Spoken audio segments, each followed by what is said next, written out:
Okay. Hi, everybody.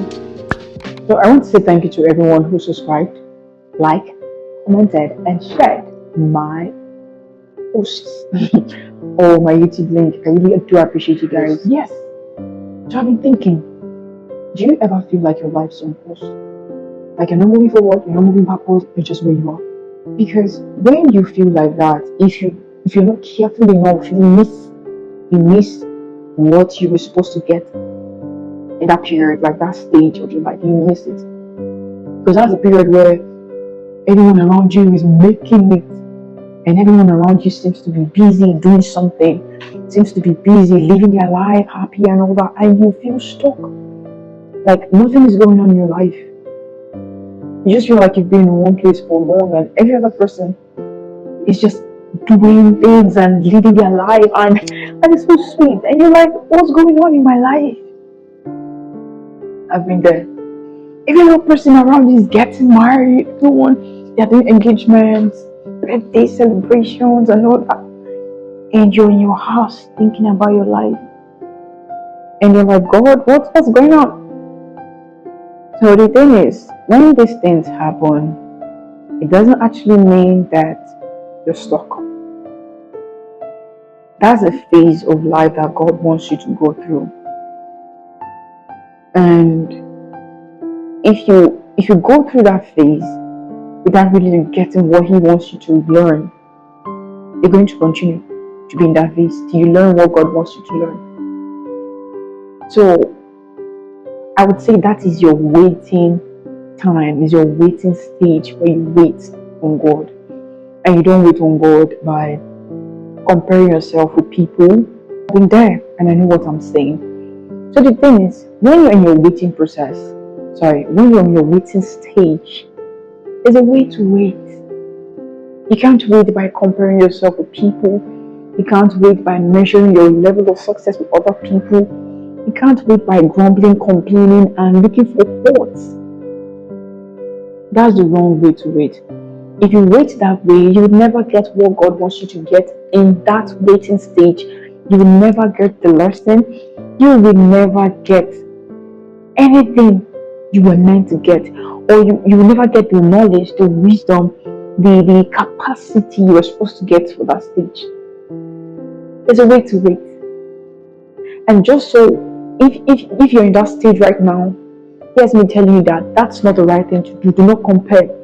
Do not ask God why. Do not, just seek clarity. Seek clarity. So don't compare yourself with other people. Everybody has their own lane. Everyone has their own race to run. Yours is different because every other person looks like every other person is making it and you're not. Doesn't mean you wouldn't make it. You will.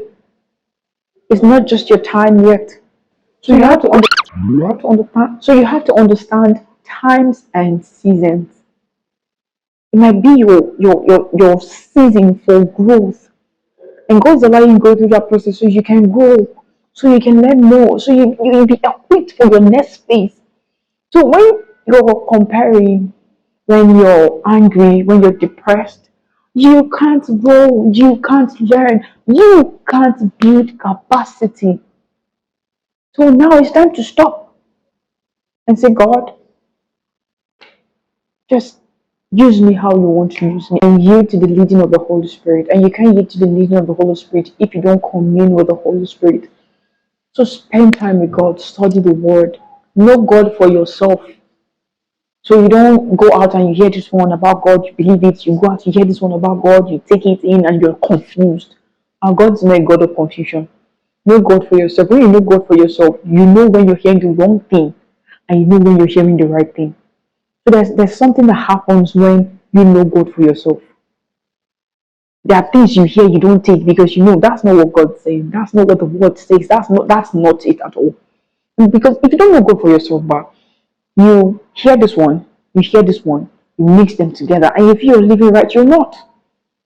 Know God for yourself and know what God is saying about your life. No one's going to help you with that. Seek God always. Seek God always. Your time is coming. And you know the most interesting thing about knowing God for yourself? God speaks to you. When you know God, God speaks to you. He speaks to you in a way that you understand. He doesn't confuse you, no. He gives you clarity. So when God says do this, you do it. When God says don't, you know you shouldn't.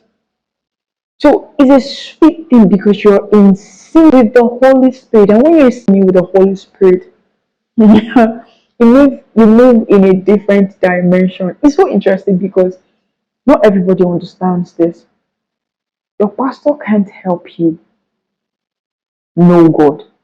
You have to want to know God. You have to be serious about it. You have to have passion about it. You have to make a decision by yourself and tell yourself, I want to know God. And you seek God for yourself. Nobody's going to seek God for you. Like I said, no one is going to help you know God. You have to know God for yourself. Because when you know God for yourself and you know God, you hear God, you wouldn't be looking for someone to pray for you. Because God speaks to you, He's going to speak to you in the way you would understand. You don't want somebody to always, hey, please pray for me. No, you don't do that.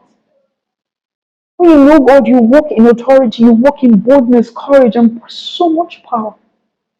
Even the devil runs away because he knows he can't dare you. When you know God, your eyes are open, you see clearly, you have clarity, you're not confused.